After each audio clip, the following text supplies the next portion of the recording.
Chukua nafasi ya mapema kuwapongezeni tena. Mwaka jana tulifanya hivyo. Imekuwa sasa na utamaduni wa halmashauri ya Monduli kuwa na hati inayoridhisha mwaka baada ya mwaka. Hii trend msiache. Endeleeni kutunza vizuri hesabu zenu. Wanapokuja kutukagua, hesabu zetu zieleweke na tuendelee kuwa na hati inayoridhisha. Kwa wakati mwingine tunaziita kwamba ni hati safi. Kuna uwiano mzuri kati ya hati mlioipata, yani hati yenye kuridhisha ambayo mnaita hati safi, na hoja na majibu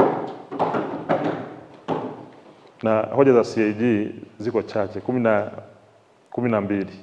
Kwa hiyo tunawapongeza kwa sababu kuna uwiano mzuri. Hati safi imepata na hoja ziko kidogo.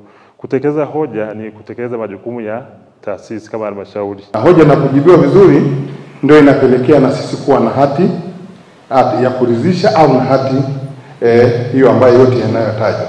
Kwa hiyo na mimi niendelee kusema tu, tunaendelea kuwashukuru sana na tunaendelea kusema asanteni kwa ushirikiano ambao mmeendelea kutoa kwenye halmashauri yetu ili waweze kufanya kazi nzuri ya kuwatumikia wananchi.